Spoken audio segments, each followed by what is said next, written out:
Alors, dans cette vidéo, on va parler de la rentabilité BNB dans la région du Piémont. En effet, on a déjà fait une première vidéo sur, disons, la découverte de cette région au niveau immobilier pour voir si c'était disons, une région qui pourrait vous plaire pour un prochain investissement. On va voir maintenant quelques données sur la base de RDNA, donc un logiciel que nous payons et qui nous donne en fait toutes les données sur les BNB disponibles en ligne. Donc, cela nous permet de voir si c'est une zone rentable ou non. Celle-ci est une étude que moi je vous propose toujours de faire si vous souhaitez ouvrir un BNB parce que selon, disons, les secteurs, on n'a pas du tout la même rentabilité. Ceci peut vous changer complètement le type de rendement et surtout donc le type d'investissement que vous allez faire. Donc parfois en s'éloignant de quelques kilomètres, on arrive à avoir vraiment une rentabilité complètement différente et bien plus élevée. Donc on va voir ici quelques cas. On commence par Turin, donc qui est très très connu. Donc Turin est un lieu de passage, donc pour des week-ends, mais également, disons, pour les étudiants. Il y a effectivement beaucoup de passages aussi de travailleurs. Disons que c'est une ville qui, en tout cas, sur de la location longue durée, a une pénurie de logements.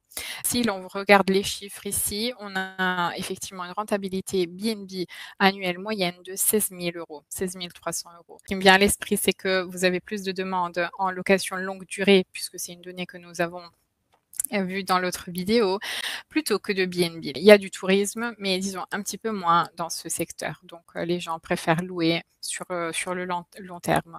Il serait également possible de faire, disons, une partie de l'année en contrat transitoire, donc pour les étudiants, les gens de passage, etc. Et les moments où il y a moins de monde, pourquoi pas en faire du BNB. Si on regarde le taux d'occupation, on est à 57%.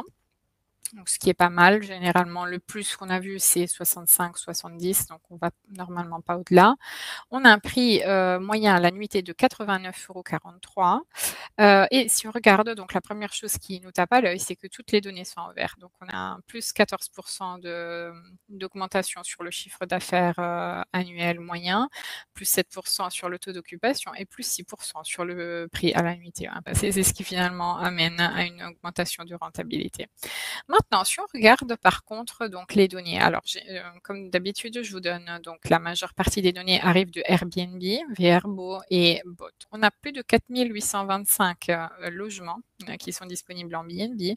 Si par contre on regarde dans les 3 dernières années, disons, on a une baisse de 6%. Alors, les baisses généralement, on voit, hein, c'est février, on a une chute au mois de septembre, au moins toujours février et août.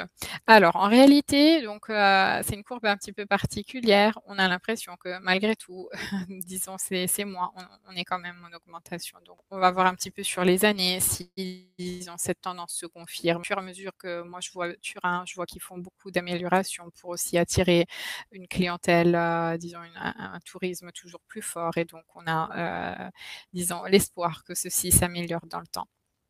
Si on veut regarder quelques données, donc la majeure partie reste 1 ou 2 nuits. Donc généralement après, c'est un tourisme donc là aussi de passage, on reste très peu. On va voir probablement tout ce qui est, musée, tout ce qui est, centre-ville et cetera, peut-être même des manifestations, mais c'est un secteur de passage. Si on regarde maintenant au niveau des mois, finalement, on voit que, donc le mois le plus bas, on est à 1 100 €. Forcément, le prix va s'adapter, donc on est entre 1 100, 1 100, 1 400, 1 600 en moyenne par mois. Sur ça, il faudra toujours penser à rajouter les taxes. Il y a une saisonnalité assez importante, donc généralement, entre janvier, et avril, voilà, on est un petit peu, en chute. Cela dit, il y a plein de choses à faire à Turin et donc c'est une ville que j'aime particulièrement. Passons maintenant à Stresa, qui est une autre ville, par contre cette fois-ci sur le lac, et qui est très demandée aussi par les touristes. Donc elle fait partie du Piémont, donc on a effectivement le lac majeur qui est divisé en 2 et donc là, nous sommes dans la partie, piémontaise. Donc là, on a un rendement totalement différent, donc on est à 26 300 € l'année, donc en chiffre d'affaires, donc on a un tourisme assez important. Taux d'occupation 58, un petit peu plus haut que celui, de tout à l'heure et on a un prix à la nuitée aussi plus élevé, donc on est à 165 €. Là, les données, on voit qu'on est en légère chute, donc un petit peu moins % au niveau du revenu, moins 2% en temps d'occupation, reste fixe sur le prix à la nuitée. Cependant, on a des données nettement plus positives ici, donc on a 578 logements, donc à mon avis, il y a encore de la marge et on est en augmentation de plus 11% sur les 3 dernières années. Donc, c'est un marché qui est en train de croître. Donc, ça, c'est une très bonne nouvelle. Et généralement, les biens ici sont une chambre. Alors, c'est une tendance qui se confirme disons, d'un secteur à l'autre, et également la tendance à ce que l'on loue une maison entière plutôt qu'une chambre. Donc, on voit ici une demande à 95%. Donc, la majeure partie des BNB disponibles louent une maison entière. Autre indicateur important, là par contre, on reste un petit peu plus. Donc, on reste entre 2 et 3 nuits. Disons, ça, c'est déjà une donnée importante parce qu'on voit qu'il y a une stabilité aussi. C'est généralement, quand on vient, disons, pour les vacances, et donc on a tendance à y rester un petit peu plus longtemps. Par rapport au chiffre d'affaires, forcément, étant donné qu'on est sur le lac et que du coup, il y a une tendance touristique, on aura du coup une baisse jusqu'à mars. Mais la bonne nouvelle, c'est qu'on passe jamais en dessous de 1 000 € en moyenne le chiffre d'affaires mensuel. La dernière ville que je voudrais vous prendre maintenant, c'est San Bernardino. Verbano, toujours dans le Piémont. Tac. Là aussi, on est à 25 200 € en moyenne de rentabilité annuelle.